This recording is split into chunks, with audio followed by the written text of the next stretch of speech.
I married my sister's vegetative fiancé. Everyone thought I would divorce soon. Marrying into a wealthy family, having money and leisure, a husband no different from dead, isn't this my ideal life? Divorce is not possible. It's not possible in this lifetime. I kissed Calvin, lying on the bed firmly. Calvin, you just sleep well, I will spend money well on your behalf. You rascal. Stay away from me. I looked at Calvin, who was peacefully sleeping, shocked. Where did the voice come from? Celine is my half-sister. Her fiancé Calvin became a vegetable, the reason unknown. With their wedding approaching, Celine refused to go through with it. As soon as I entered, I heard Celine's loud voice. I'm not getting married, Mom, Dad. Can you bear to see me marry a vegetable man? The stepmother nudged my dad. Why not let Selena marry him for Celine? My dad hesitated. Isn't that not appropriate? You guys already took away Selena's engagement back then. Then let's return it to her. What's the problem? I sneered. Isn't this a problem? When Celine got engaged to Calvin, he was a wealthy and handsome man that everyone wanted to marry, and now, Calvin had become a vegetable. Whoever marries him is doomed to loneliness. The stepmother and Celine are trying to push me into a fire pit. Speaking of which, with my family background, I could never have reached the status of the Booth's prestigious family, let alone form an alliance with them. This was all thanks to my grandmother. My grandmother was a doctor and once saved Calvin's grandfather's life. In gratitude, the Booths actively sought an alliance with us. However, my grandmother gave birth to my father, and the Booths' grandmother had 2 sons as well, so the alliance never happened. Grandmother thought the matter of an alliance was done with, but the Booths' grandmother still held on to this idea and a few years ago sent someone to find us, hoping to arrange marriage between our grandchildren. My grandmother loved me the most, so she wanted me to get engaged to Calvin.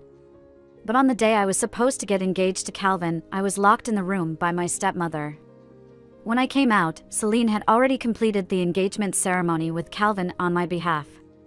I still remember Celine's triumphant look after the engagement. She flaunted the large engagement ring on her hand to me. Selena, from now on, I am a wealthy wife. Your good grades might overshadow me, but what does it matter? You won't even be worthy of helping me with my shoes in the future. Because of this incident, my grandmother got so angry that she returned to the countryside. But Celine didn't have a good time for long. She discovered that her fiancé Calvin was only focused on his career. Calvin got engaged to her just to fulfill his grandmother's wish.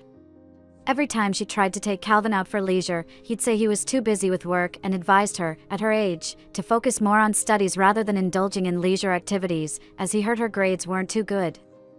This infuriated Celine.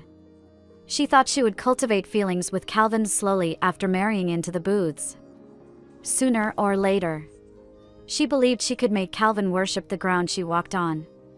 But instead, she received the news of Calvin turning into a vegetable. That's why she said no more and started to demand to break off the engagement with Calvin. I listened attentively, curious if my dad would agree to the stepmother's proposal for me to marry in Celine's place. My dad, with some conscience, suggested, "How about calling off the marriage?" The stepmother immediately objected. "Are you crazy, calling it off?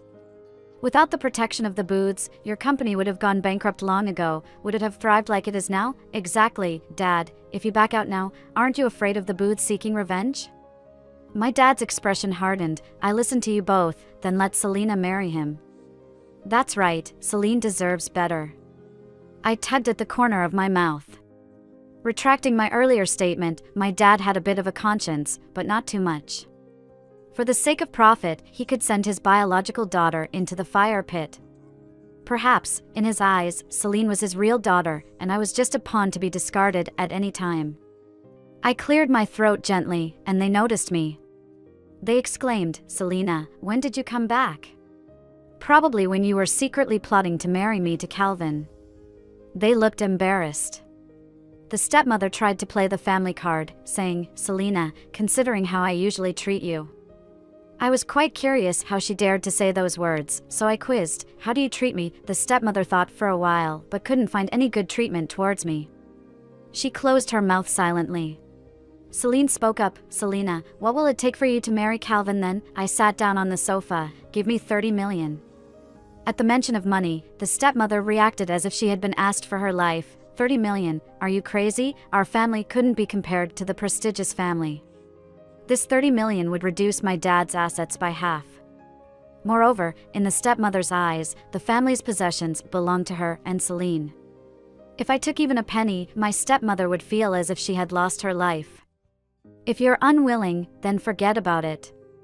Celine would never disappoint me. If I have to marry that vegetable man, I'd rather die. She closed her eyes and ran towards the door pillar.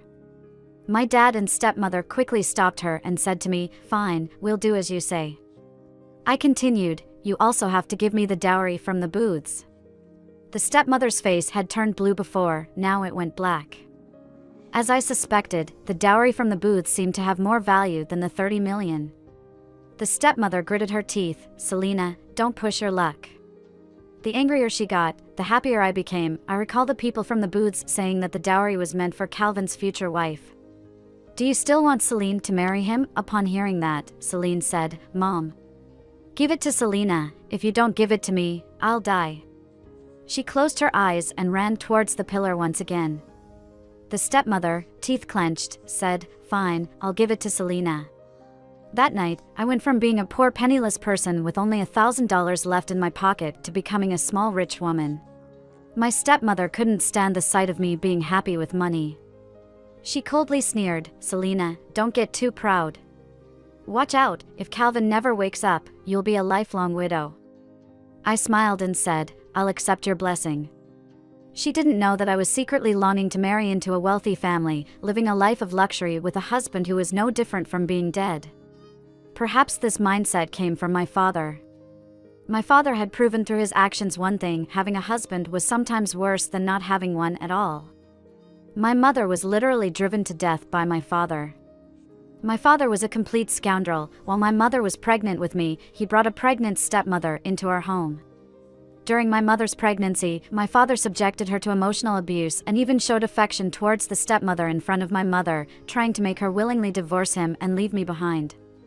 My mother was deeply in love with my father, believing that he was just momentarily blinded by the stepmother and would eventually come back to her. No matter how cruel my father was towards her, my mother refused to divorce him. In the end, my grandmother couldn't bear it anymore and took my mother to the countryside to give birth. Soon after I was born, my mother realized that my father was a coward, that she had been wrong about him, and eventually succumbed to depression. From this, it's clear that having a husband can sometimes be worse than not having one.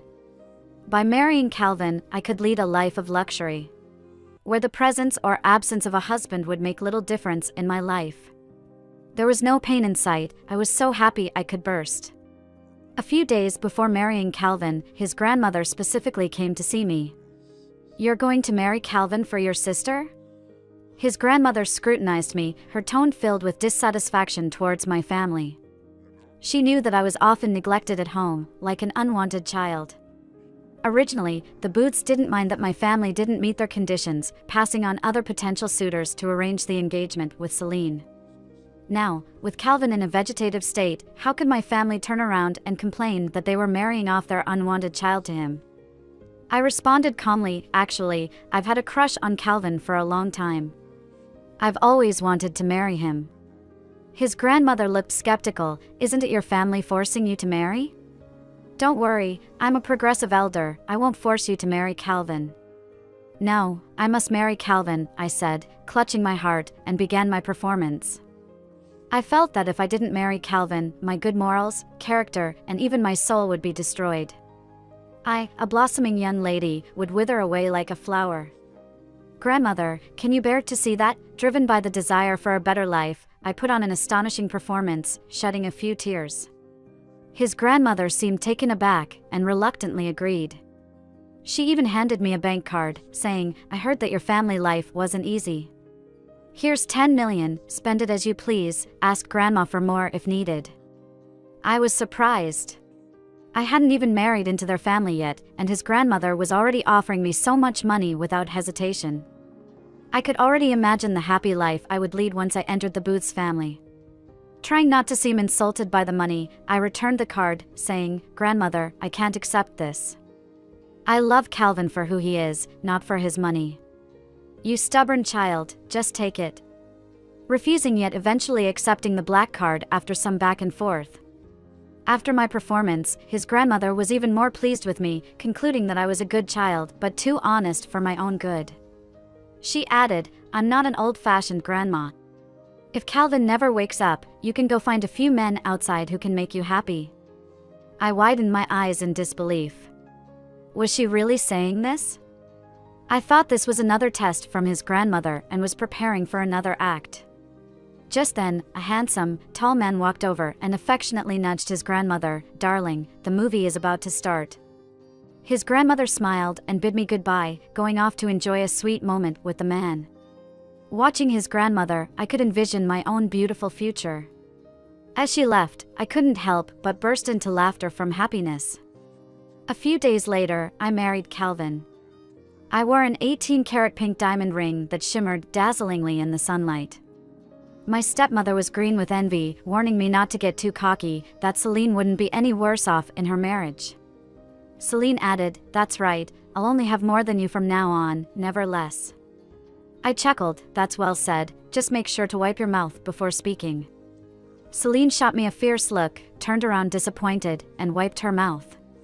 The Booths were a wealthy family, and even with the absence of the groom, Calvin, the wedding was grand. I entertained guests all night, my face aching from smiling. His grandmother said, "Selena, you've worked hard today." "It's no trouble," I replied. Seeing my unwavering dedication, she became even more convinced of my love for Calvin. In the end, it seemed that only I, marrying a vegetative man, could still be so happy. "Good child, you've endured a lot." Without a word, she gave me another card, urging me to buy whatever I wanted and not to deny myself. I felt like saying, "Grandma, if I don't stay with Calvin, maybe I should marry you instead." There was a little incident at the wedding. From the second-floor room, I saw Celine meeting a man, Philip, in the backyard. I had just seen this man, Philip, who was Calvin's cousin.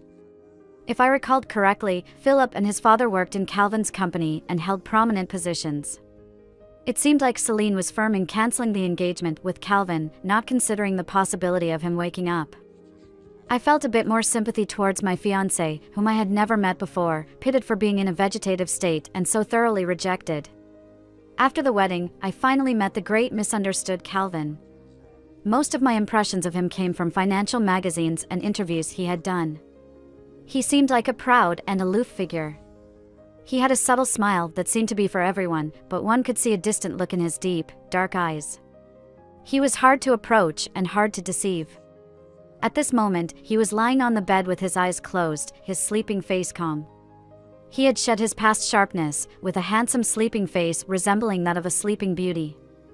I found myself growing fond of Calvin the more I looked at him. I kissed him firmly and said, "Calvin, just sleep well. I will take care of spending money for you." "You rascal! Stay away from me." As I gazed at the peacefully sleeping Calvin, I was shocked. Where did that voice come from? I looked around but couldn't see anyone. I looked at Calvin, could it be him speaking? But wait, I didn't see Calvin moving his mouth. With a skeptical attitude, I kissed Calvin again and then stared intently at his face. Calvin slept soundly as before, without any movement. Yet, the voice sounded again, "So you like me this much? I'm practically a vegetable now, and you still have the heart to kiss me?" I was certain that it was Calvin's inner voice. However, the problem was, I could only hear the thoughts of little cats, not those of humans. Since I was young, I had this rather useless special ability, I could hear the thoughts of little cats. Just then, there was a commotion outside the window. I turned to see a black cat standing on the windowsill, tapping the window gently with its paws as if knocking. A daring thought crossed my mind, could Calvin's soul have crossed into the body of this little cat? I had inquired about my future husband. A month ago, he collapsed in the garden without warning and never woke up again, turning into a vegetative state. He was taken to the hospital for examination, but no illness was found. People outside were saying he was possessed. Granny had no other choice but to seek a wizard to rid Calvin of the curse. After the wizard's ritual, he left, claiming that the curse had been suppressed and that in half a year, Calvin would wake up and Granny would witness a miracle.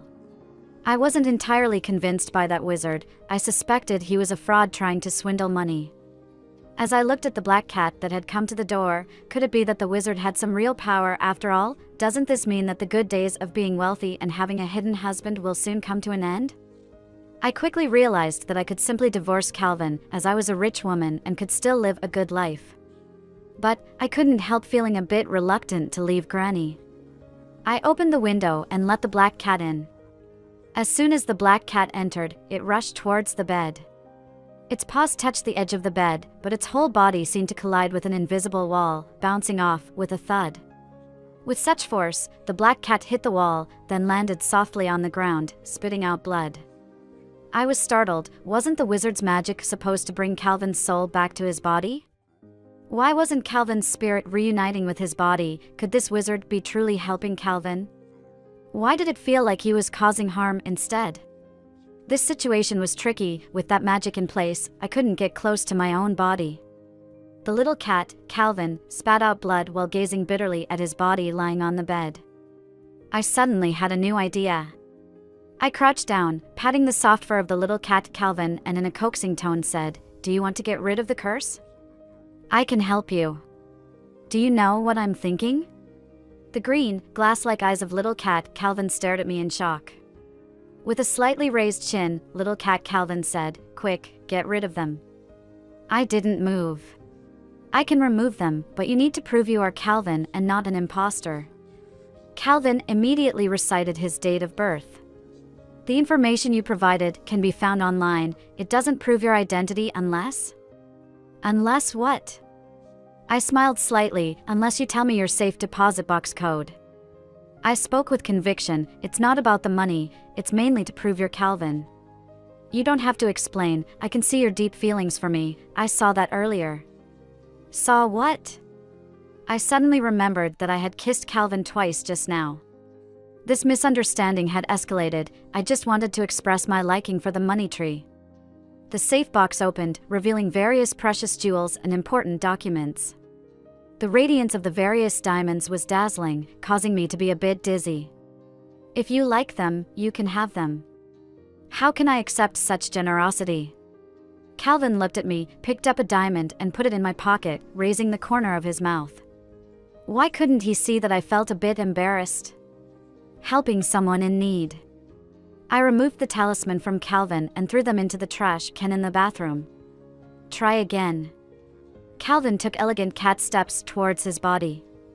Unexpectedly, he was bounced back again. I saw little cat Calvin drooping his eyes and whiskers, and comforted, "It's okay. Even if you become a little cat, I will take good care of you." "Do you love me this much?" "Not exactly, mainly because little cats are 100 times cuter than smelly men." Who wouldn't love little cats? Sitting on the carpet, the two of us discussed strategies.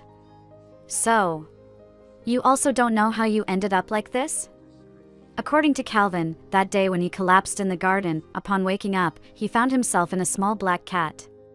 His consciousness was hazy. Most of the time, he thought he was a cat and lived by cat instincts. Only in the past few days had his consciousness gradually recovered, allowing him to return home tonight. "Calvin, I suspect this matter has something to do with my uncle." I took out a bag of potato chips. "Oh? Tell me more." Calvin swatted the potato chips away. "Celine, can't you be serious?" I looked at him whimpering, but a mansion secret and potato chips really suit each other.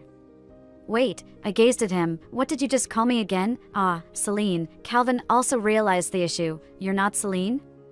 A ridiculous thought crossed my mind. "Calvin, do you not even remember the appearance of your fiancé?" Calvin replied coldly, "I'm busy, and I don't have time to focus on people who aren't related to work." My eyes lit up. Calvin was still a workaholic. "Calvin, I really love you more and more." Calvin jumped off me, 3 meters away, looking at me warily, emphasizing, "Reserve, woman, you need to reserve." His appearance made it seem like he was treating me as a hooligan. He continued, "You can rest assured, as long as you can help me wake up, I won't mistreat you, but who are you exactly?" "I am Selena, Celine's sister. Since my sister didn't want to get married, I decided to marry you on her behalf." Calvin's mouth curled up, and his white cat whiskers slightly lifted. "I understand." What did he understand? I hope he doesn't think I volunteered for this marriage. This is a beautiful misunderstanding, they really went too far. Returning to the main point, Calvin talked about his suspicions regarding his uncle and his family. Back then, Grandma divided the family property in half. One part was inherited by Calvin's father, and the other part was inherited by Calvin's uncle. Calvin's father had a good head for business and expanded the company further and further. In contrast, the uncle made some bad investments, quickly depleting his inherited family fortune. Calvin's father was sentimental and voluntarily invited his uncle and his son, Philip, to work at the family company, giving them respectable positions and even some shares. Unbeknownst to them, this move was a disaster waiting to happen. A few years ago, Calvin's parents went abroad for business and tragically encountered a plane crash, with their bodies still not found. Upon hearing of his brother's death, the uncle's first reaction wasn't grief but an attempt to seize control of Calvin's father's company while it was vulnerable. At that time, Calvin had just graduated and, by his own means, managed to fend off the uncle's attempts and safeguard his own company. Calvin fought against his uncle for 2 years and finally marginalized him. With the next month, the annual board meeting was approaching, and Calvin was preparing to unite with numerous directors to oust his uncle from the board. However, just as he was about to deal with his uncle, trouble struck, almost as if fate was favoring the uncle. It wouldn't be difficult to unravel this matter. First, investigate the background of the shaman Grandma hired, as that shaman clearly had some issues. I nodded, suddenly recalling a statement my stepmother made at my wedding. She said, "Selena, don't get too complacent. Our Celine won't have a worse marriage than you." I didn't pay much attention to it at the time, but now I realized. If Celine and Philip were involved, and if the uncle gained control of the company, wouldn't his son become the future leader? I wondered if my stepmother knew something as well. I don't know about others, but I know my dad believes in all sorts of supernatural things and even has a few shaman friends. Perhaps, the shaman the uncle used was recommended by my disgraceful father. Early in the morning, I was awakened by a call from Celine. Her words flowed like a morning bird chirping in a tree. "Selena, it must be tough spending your wedding night with your husband." Tough? I was snuggled up with a pile of diamonds. How could that be tough? She added, "Marrying Calvin was easy, divorcing him will be hard, and you'll have a lot to cry about in the future." I won't leave for the rest of my life. When Calvin wakes up, he'll be responsible for making money to support the family, and I'll be responsible for spending it. She continued, "I'm telling you, Calvin will never wake up, so be prepared to be a widow for life." Being a widow is impossible. I won't be a widow in this lifetime. If Calvin doesn't wake up, that's fine. I thought of Grandma. As long as I have the courage, I can have a new man every night. Seeing me silent for a while, Celine sneered, "You're usually so chatty. Are you secretly crying now?" I sat up, cleared my throat, and entered battle mode. "I'm feeling really down. Now, I sleep until dawn every day, without a husband to attend to, and no need to go to work. This kind of life is really boring.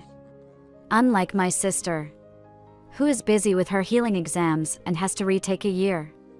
I heard, Dad cut off your card because he disapproved of your spending, forcing you to rely on Mom for support. I'm different. I have too much money, don't know how to spend it." I sighed lightly, too bored, can only pass the time by shopping. When will this life have an end? Each of my words seemed like a sharp knife stabbing her heart. Celine completely lost it and yelled, "Shut up, Selena. I'm telling you, don't get too complacent. Everything at Booth's company will be Philip's sooner or later." She feared I might say something that would upset her further and quickly hung up. I smiled, then lowered my head in contemplation. What she just said indicated she knew something. I became more certain Calvin being in a vegetative state was somehow related to his uncle's family, perhaps even my father. I let out a yawn, a tear forming in my eye. Calvin the kitten sat on the sofa, grooming his fur while quietly listening to my conversation with Celine. As he turned his head, he saw a glistening tear on my face. Calvin shook his fur, jumped onto my bed, carefully tucked in his claws, and gently patted my arm with his little paw as if to comfort me. His demeanor, both gentlemanly and adorable, instantly melted my heart. He softly reassured me, "Don't cry, when I wake up, I will treat you well." Feeling puzzled, I insisted I wouldn't cry. Even in my dreams, I could laugh on such good days. I looked at the fluffy little Calvin and said, I don't believe you unless you let me touch your belly. Yesterday. When I wanted to touch Calvin's soft belly, he didn't agree and jumped onto the cabinet to sleep, fearing I might do him wrong. Calvin silently retracted his little paw, his amber-like eyes looking at me hesitantly. I complained, you said you would be good to me, but you can't even fulfill this small request. Calvin closed his eyes, tilted his body to the side, revealing his soft belly. I chuckled as I gently touched it, feeling just as good as I imagined. I quickly learned from my grandmother that the wizard who gave the talisman was named Isaac, as introduced by my uncle. That wizard, Isaac, was an ally of my uncle and was unlikely to awaken Calvin. I had to seek help from a more famous wizard, so I turned to a witch named Mary. At a glance, Mary saw that Calvin's soul was trapped in the body of a little cat. However, Mary wasn't capable of helping Calvin, so she directed me to another wizard who was attending a conference and would return in half a month. That meant Calvin would wake up in half a month. I also learned from her that Isaac was a cultist who used dark arts to harm people, and they were on the lookout for him. I specifically had a detective follow my father and uncle to track down Isaac. When I returned home, my grandmother was preparing to travel with her boyfriend, who held her luggage. She had been through a lot and was a generous person who believed that everything was fate. She believed that whether Calvin could overcome this ordeal depended on him alone, as she had done all she could for him. Her priority was to live her own life well. Wait a minute! This man looks different from the boyfriend I saw my grandmother with at the cafe last time. Although he was also 186 centimeters tall with an 8-pack, he had a sweet smile. I asked quietly, Grandma, did you change boyfriends again? Grandma admitted openly, saying she didn't really change boyfriends, they were all around her. The man approached, looking understanding, saying, your grandmother is right, she just wants to give every boy in the world a happy home. As I left, Grandma cheerfully reminded me that I would be even more bored at home. She suggested going to the mall if I had no money, and if I ran out, I should ask her. I smiled sweetly, acknowledging her words. I realized I was a little wealthy now and deserved to live a happy life. I entered a luxury store and quickly set my eyes on a diamond bracelet. Hello, I'd like to try this one, I said to the salesperson, who scrutinized me from head to toe with a critical gaze. That gaze made me particularly uncomfortable, as if I were a commodity with a price tag. She finally uttered, if you don't have money, don't bother trying, you can't afford it even if you look. I looked at my simple outfit, a white t-shirt, jeans, and sneakers, realizing the issue. This high-end jewelry store was Calvin's private property, and I was technically the owner. This was how your employee treats people? Calvin gnashed his teeth. You're fired, must be fired.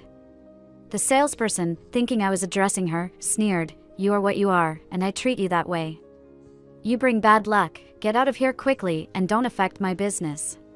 This statement angered Calvin so much he started meowing and cursing in cat language.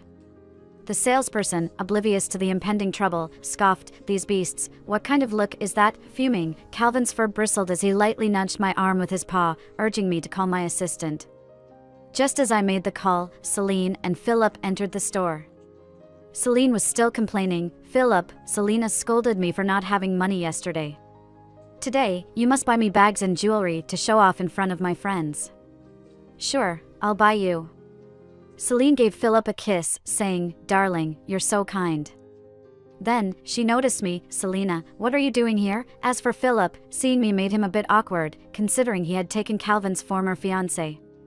The salesperson, seeing Celine and Philip's attire, assumed they were affluent and quickly came over, saying, enough, this person, just looking and not buying, I kicked her out. Celine glared at me, you're useless even if given money. I chuckled, saying, you have money, you have the ability to buy everything on this counter. Celine remained silent, looking at Philip. Philip tightened his lips, also saying nothing. From what Calvin had mentioned about Philip, he was quite a spendthrift. After a long time, Uncle was not willing to give him money, and he relied on his mother and grandmother for help. Calvin's enemy is my enemy, and I belittled Philip, Celine, your taste in men is terrible. He pretends to be dead when it comes to spending money. Such a man is better off dead. Unlike our Calvin, even though he's lying in bed. He never fails to give me the money I deserve. Calvin meowed twice to indicate that I was right. From a young age, Calvin has always been the golden child, casting a shadow over Philip, his cousin, who has struggled to live up to Calvin's standards. Hearing from me that he is inferior to Calvin, Philip's forehead burst with veins, unable to contain himself any longer. He slapped a credit card on the table. "Bye." He waved his hand and said, "Wrap up everything on this counter, and that counter, I want it all." The shop assistant couldn't stop laughing. I couldn't help but smile either, as I was the owner of the store, and ultimately, the money Philip spent on Celine would end up in my hands. I intentionally provoked Philip. It's much more enjoyable to receive money from others than to simply spend it. Philip glanced at me smugly. "Do you have anything else to say?" I clapped my hands. "You're really amazing." Celine snorted. "You're just putting on a show. I know you're uncomfortable." Just then, the assistant who worked nearby arrived just in time. Dressed sharply, the assistant seemed reliable at first glance. The shop assistant blushed when she saw him, adjusting her clothes with a demure attitude. "Assistant, what brings you here?" "I'm here to see Mrs. Booth." "Mrs. Booth?" Besides a pair of big customers, the only person who refuses to leave the store, she didn't say a word and saw the assistant walking quickly to me. Her face turned pale instantly, her voice trembling. "Are you saying Mrs. Booth is her?" "Yes." The shop assistant couldn't believe it. "How is that possible? Isn't she poor?" The assistant cut in, her face turning cold. "I attended Calvin's wedding yesterday and saw everything clearly. She is the bride." "Are you suggesting I'm blind?" "No, I don't mean that." The assistant asked me, "Is she the clerk who disrespected you on the phone?" I nodded, and the assistant turned to the clerk. "Settle her salary for this month, and she's relieved of her duty." The clerk no longer had the arrogant demeanor she had before, looking regretful. "I'm sorry for not seeing clearly, forgive me this time." In a cold tone, I interrupted her. "Today, you are apologizing to me because of my status. With your character, how many customers have you looked down upon? You know in your heart. Will you apologize to them? You know yourself." The clerk opened her mouth, but couldn't argue back.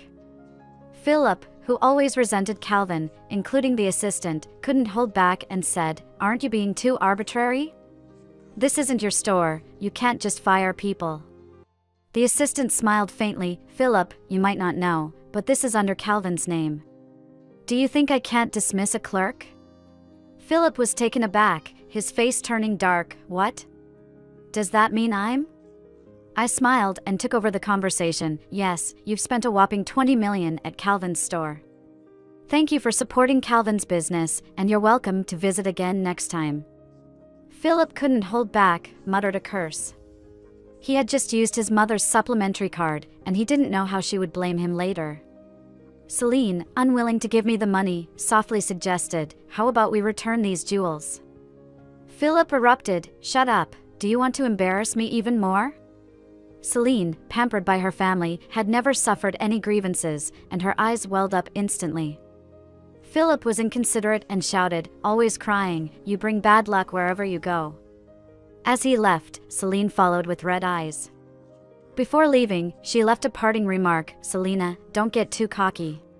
In the future, all of Calvin's family assets will belong to Philip. Just wait to be kicked out." Narrowing my eyes, even the little cat in my arms didn't agree with that last statement. The assistant politely asked, "Is there anything else I can assist you with?"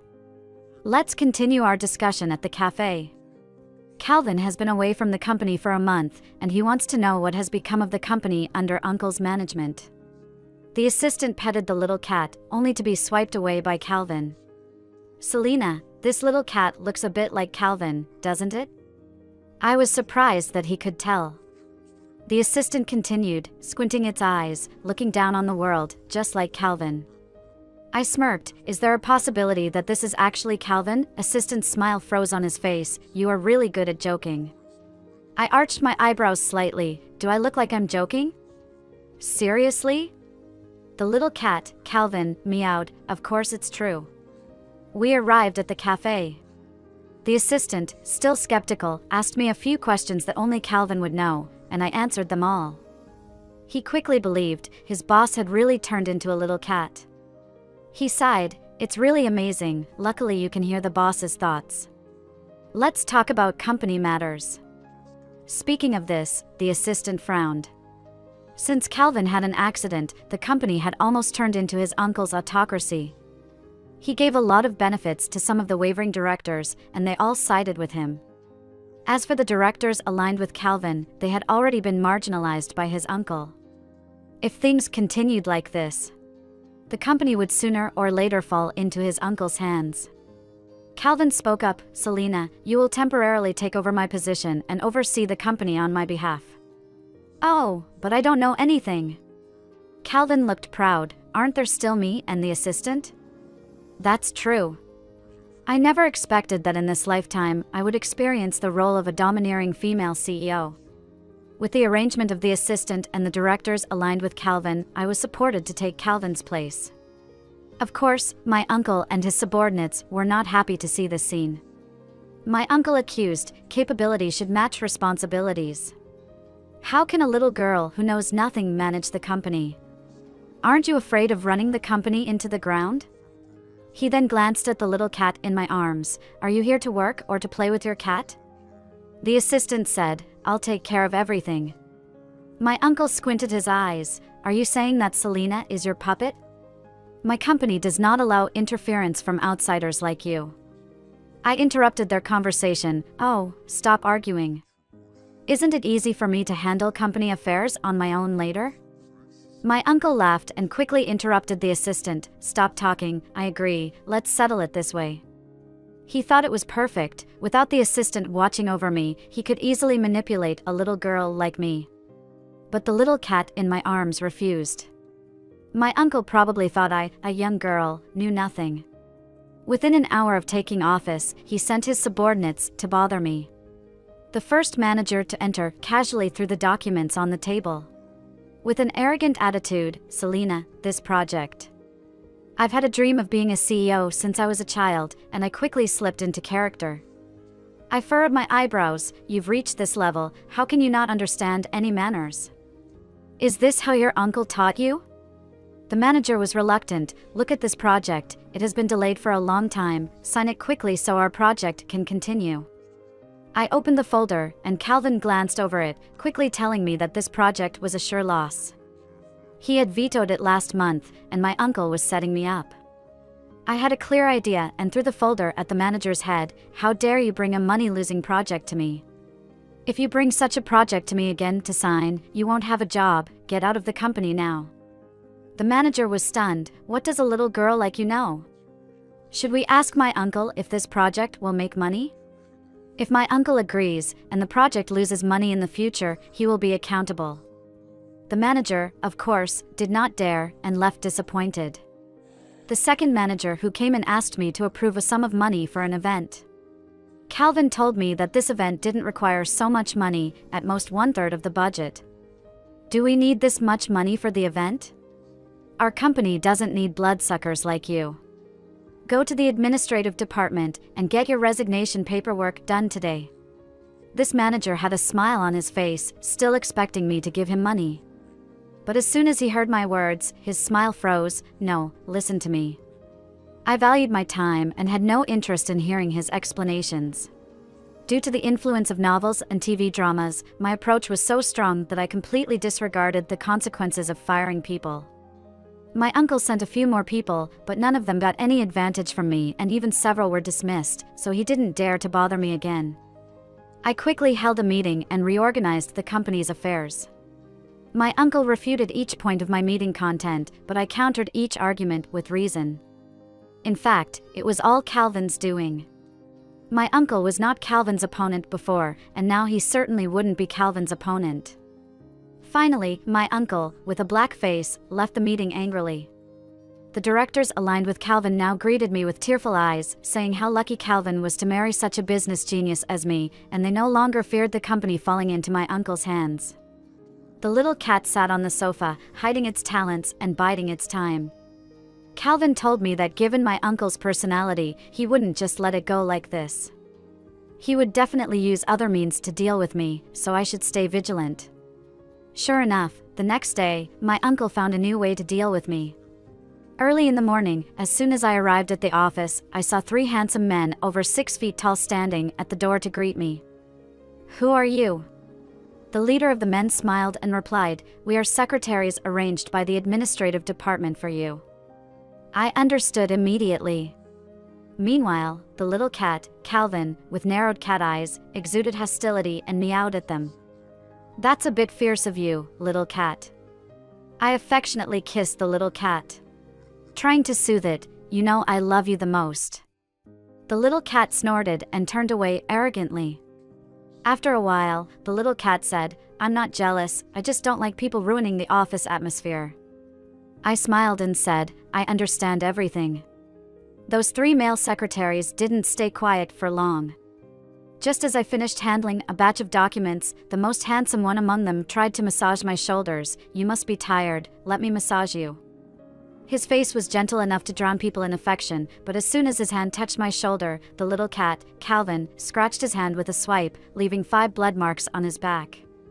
I calmly closed the file. This little cat of mine doesn't like other men getting too close to me. The secretary endured the pain and apologized with a smile. "I'm sorry, I was too presumptuous." In the end, they dare not move at all, standing a few meters away from me, being as calm as a beautiful vase.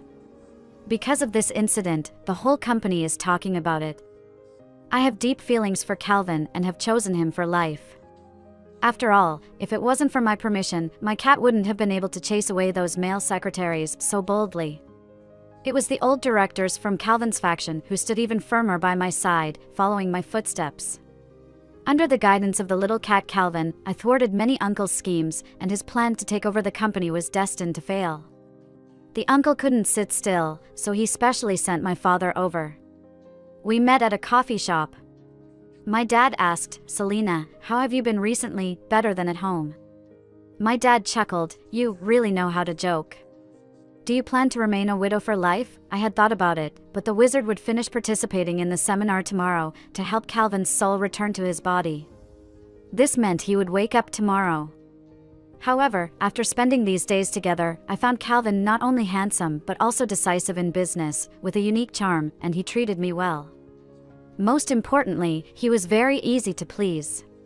Just a little coaxing, and he would give me everything. Spending a lifetime with someone like him didn't seem bad at all. My dad, seeing me silent, thought there might be a chance and advised, "Selena, love cannot be your sustenance." I retorted, "Love may not be sustenance, but money can be." I gestured at my diamond necklace, unintentionally revealing an 18-carat diamond. My dad's eyes turned green with envy, continuing to advise, "I have an idea that can help you escape your predicament." Seeing that my father was about to break up me and Calvin, little cat Calvin squinted his cat pupils, emitting a strong aura. I felt amused. Now when Calvin wakes up, my dad wouldn't have the upper hand. I rubbed little cat Calvin's head, signaling him to stay calm, and retorted, "But I'm not living in any suffering." My dad knew it was hard to talk today, so he blurted out his intention. His plan was for me to help the uncle take over Calvin's company. Celine would marry Philip, with the uncle as a backer. Calvin would be nothing, and I could divorce Calvin without fear of Granny's retaliation. Little cat Calvin perked up his ears, waiting for my response. He actually cared for me a lot. Of course, I wouldn't disappoint Calvin. "Dad, I will never separate from Calvin in my life. Marrying Calvin is the most correct decision of my life. I love him. If I have to leave him, I would rather die." Little cat Calvin nonchalantly remarked, "I know I'm excellent, but you don't have to love me this much." I replied casually, I know, it's just that my affection for you runs deep, right?" After I left, a man with a thin face came out from the corner. My dad approached him eagerly. "Isaac, did you notice anything? There's a problem with the cat in your daughter's arms. Calvin's soul hides inside." My dad suddenly realized. I wondered how Selena suddenly became a business genius. He regretted a bit. I should have let Celine marry over there. If it were Celine, she would definitely have complied.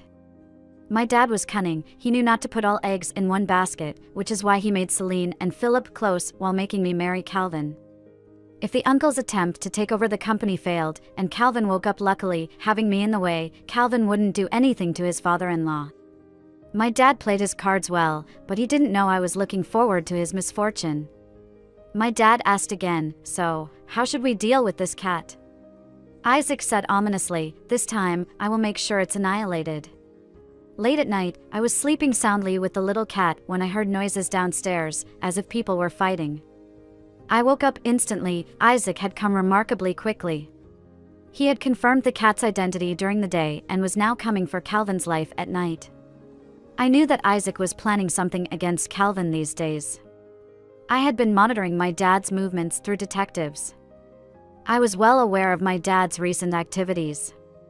After meeting my dad today, the detective immediately reported that my dad was plotting with a wizard, seemingly planning something against Calvin. I immediately informed another wizard who was looking for Isaac. I picked up my tablet.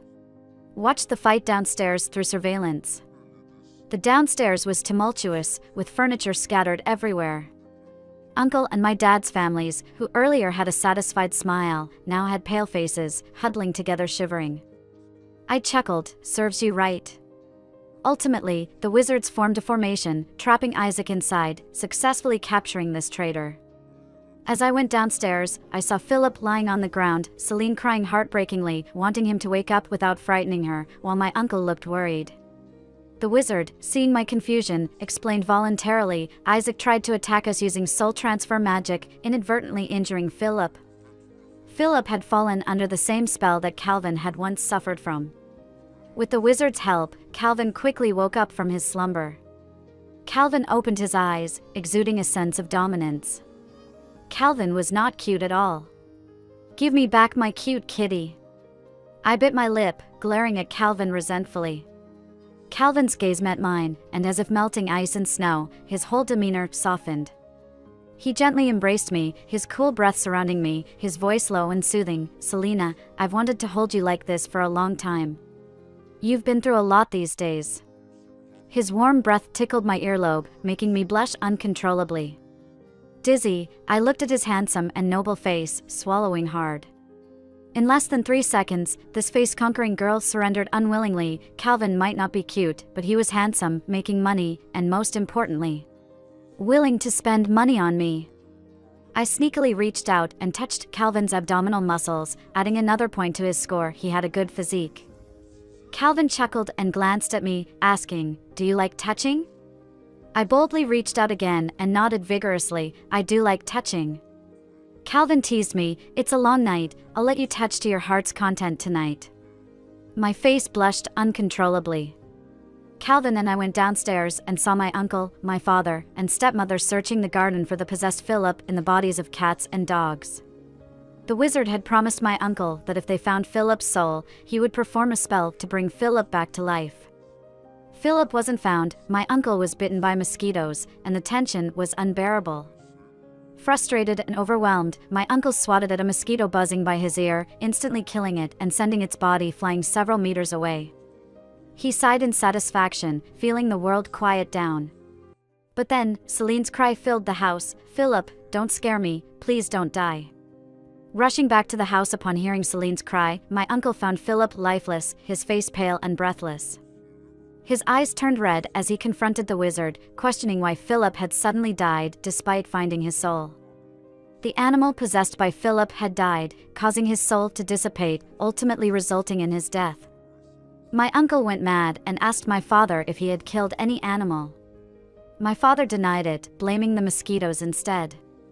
Realizing the truth, my uncle turned pale and silent. My father cautiously asked, "Did you just kill a mosquito?"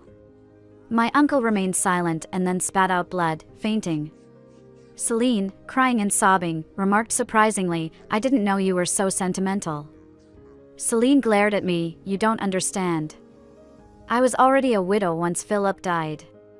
My father had turned Calvin into a vegetable, fearing my uncle's potential backlash, so he had Celine and Philip legally married.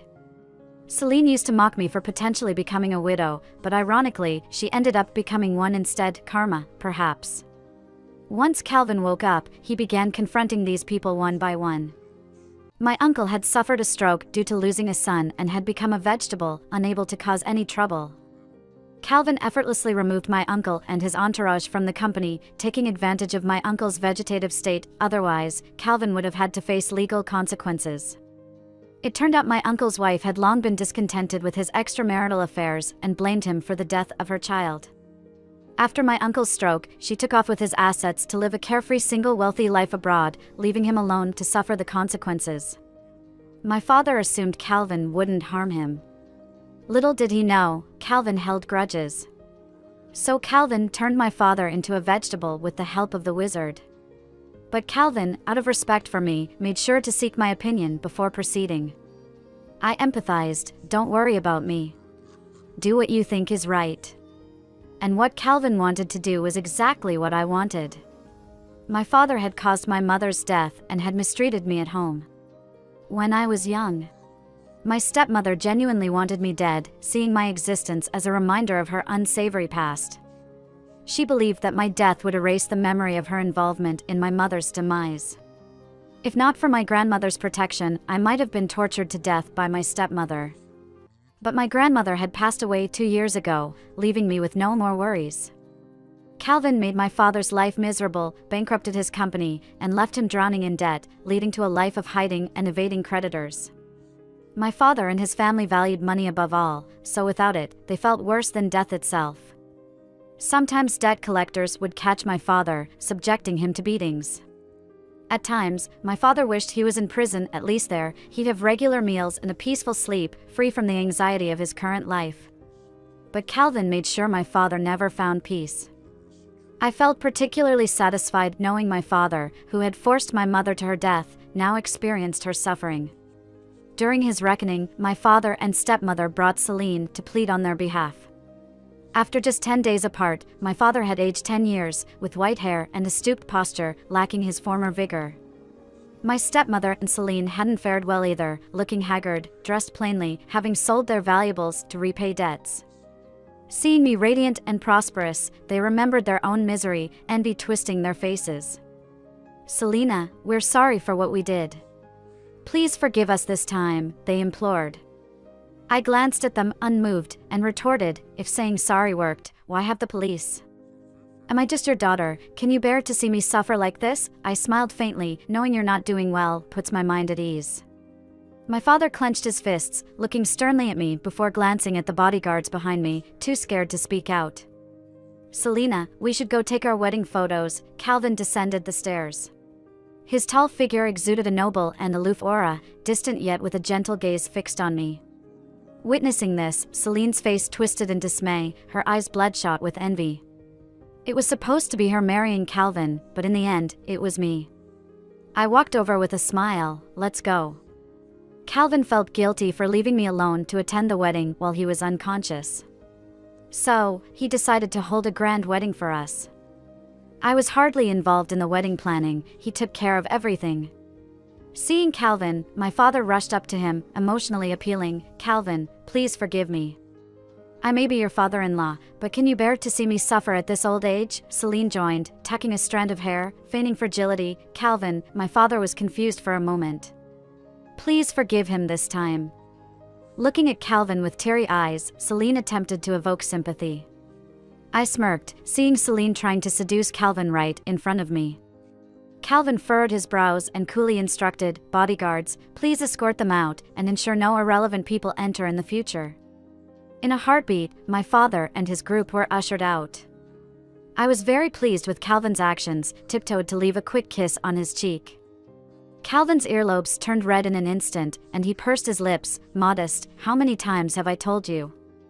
"I know, the sunshine outside is bright, and my mood is extremely bright as well." My grandmother became increasingly kind to me after learning that I had saved Calvin. The two of us became like sisters, enjoying eating and drinking together. You can't imagine how happy we were. One day, we were strolling in a luxury goods store and witnessed a commotion.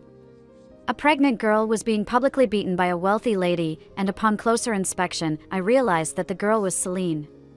She had followed in her mother's footsteps and got involved with a married man. However, it was clear that the man was just playing with her, as he hid behind the wealthy woman without daring to speak up. In the end, the stepmother rushed over, shielded Celine, and scolded the man for lacking responsibility and not daring to divorce the wealthy woman to marry her precious daughter. Upon hearing this, the wealthy woman ordered her men to also beat the stepmother, who cried out in pain. The directors of Calvin's company were impressed by my genius business skills that day. They believed that a business genius like me shouldn't just be a homemaker. They constantly recommended me to Calvin to work in the company.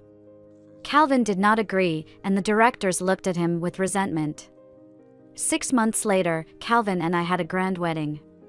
The small cat that had possessed Calvin was adopted by both of us, and on the wedding day, it wore a handsome little suit and also attended our wedding. The grandeur of that wedding was talked about for years to come. After the wedding, Calvin and I went on a honeymoon to a private island. It turned out that I didn't need any other man, as one Calvin was more than enough for me.